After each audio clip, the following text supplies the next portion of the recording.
Greetings and salutations. It is I, Professor Macabro, here with part 3 of my recent epic horror and other DVD update. Yes, indeed, I again had a whole bunch of stuff saved up with a friend of mine that sells DVDs as a side hustle. Also bought some things here and there. So, stacked them up, and here we have an epic of most epic DVD update. Yes, indeed, picked up a lot of stuff, a lot of random stuff, and a lot of stuff that I was missing in the collection. So let's get started with part 3. Uno, dos, tres. Ha, ha, ha. Now this one, I guess I should have started this one early on, but it's not a blind buy. It's a movie I have seen, and it's one that I'm missing in the collection, because Professor Macabro, you see, has one of many personal quests. He likes to collect movies from his favorite actors and actresses and directors and franchises. But he also has a side one called, that I like to call, his never-ending Disney collection. Because goddammit has Disney produced a lot of movies, either through themselves or one of their many side distributors. So, yes indeed. But this one stars a horror icon, and I was like, well shit, I gotta buy it and talk about it. And this one, it's one of those, for me, one of those Mandela effects, because I could have sworn that Ron Howard was the star of this movie. But no, it's Kurt Russell. The DVD actually says the Kurt Russell Collection.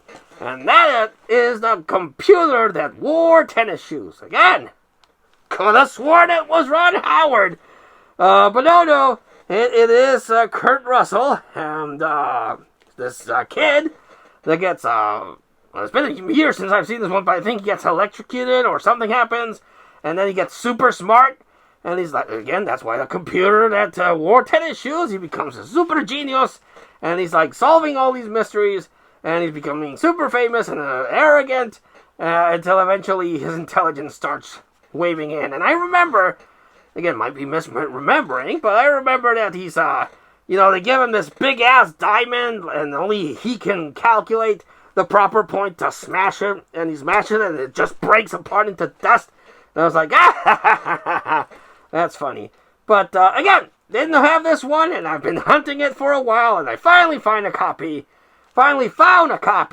of the computer that wore tennis shoes. Not horror, but it stars Kurt Russell, who, appeared in a lot of horror movies, and I like collecting movies from my favorite actors. But so this one fits my Kurt Russell collection, says so on the title, and my never-ending Disney collection. Still looking for Smart House. That movie about a house that's voiced by Katie Sagal from Married with Children and Futurama. And like a lot of those type of movies, she goes crazy and starts running amok. The Simpsons made a parody of that in one of their Treehouse of Horrors, but Disney made it, probably for the Disney Channel, and I want to get it. So that one is also one of my movies that I would like to get. Yes, indeed. And the original, that darn cat. Or, is it the original? No, I have the original. I need the sequel, the remake of That Darn Cat with Christina Ricci. Need to get that one too. Next one, Daphne and Velma. I like Scooby-Doo. When I was a kid, I would watch the reruns of Scooby-Doo. I enjoyed them very much because I would try to get the hints and try to guess who the bad guy was. It also showed me that the true monsters in life are people. So there, thank you, Scooby-Doo, for that. And it has had a lot of different things. It had a live action, many cartoons. But they made a spin-off movie with a prequel, I guess, with Daphne and Velma. And I was like, I don't have this one. Do I really need a Daphne and Velma prequel movie? Why not? Picked up this one, a nice, hefty collection of drive-in cult classics, Volume 3. And I like the cover, and I think I might have Volume 1 and 2. I need to check, but I don't think I have Volume 3, so that's the one I bought.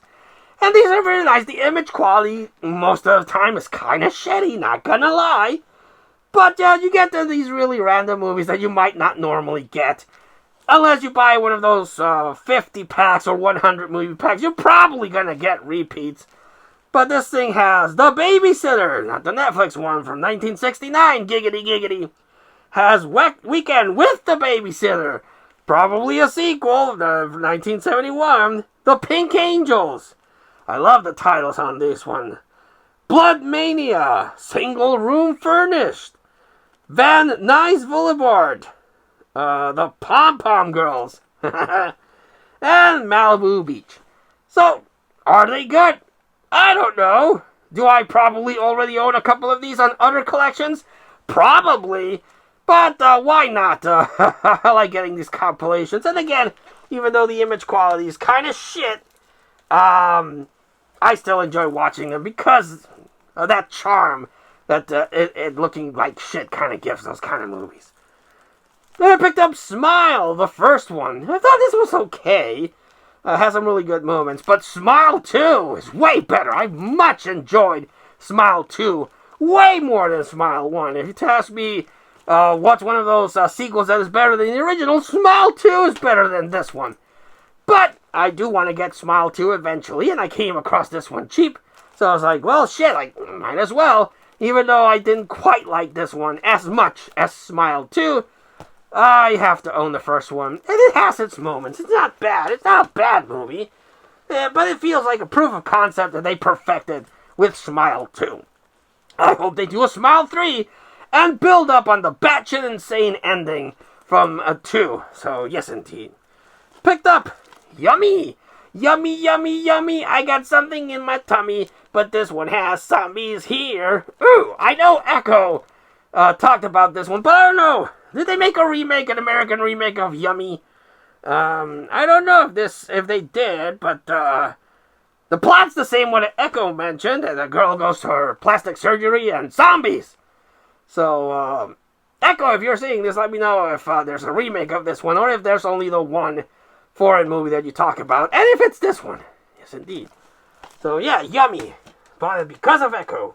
Echo Zero! Cha! Cha! Cha! Oh, baby! Yes, indeed.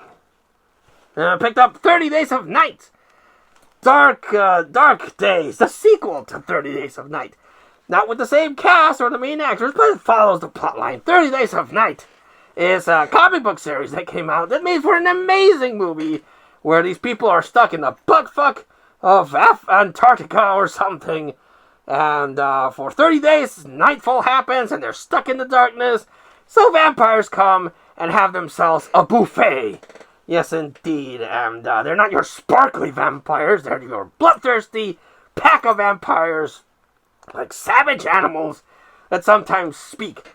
And I like where they use this girl for a trap, and she's like, "Oh God, help me!" And then the main vampire, who was in X-Men Origins Wolverine, General Stryker's like, "God, no God," and then they devour her. Love that. This one is not as good as the first one. It feels like a made-for-TV movie, honestly. And the main chick is trying to let the world know that vampires.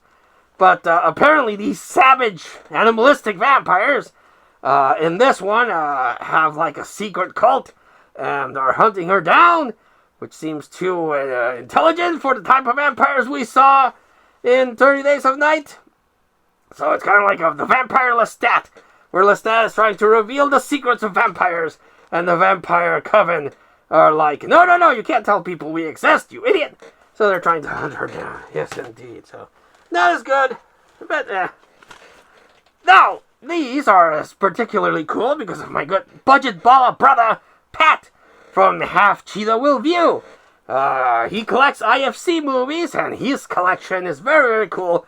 My collection is not that cool because I have a hard time finding IFC titles.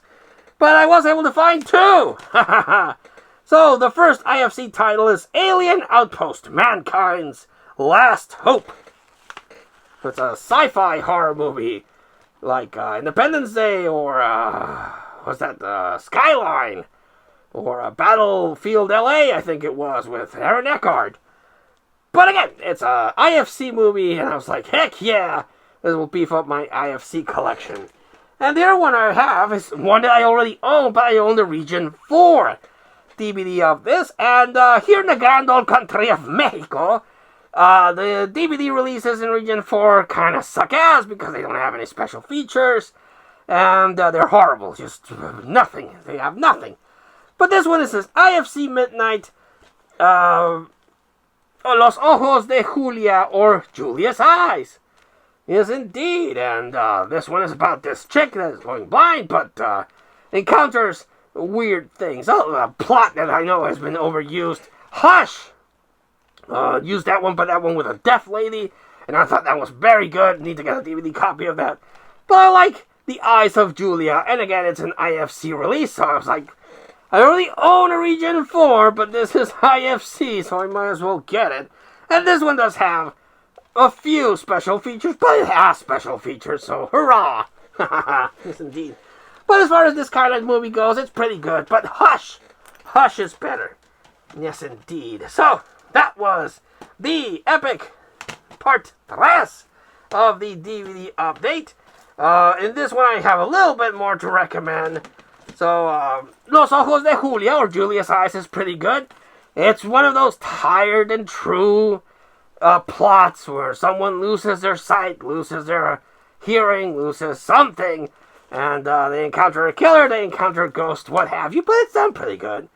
I'm going to recommend Smile, even though I prefer Smile 2, and I'm going to recommend The Computer That Wore Tennis Shoes, which is not Ron Howard, it's Kurt Russell, for nostalgic purposes, because I remember seeing that a lot when I was a kid.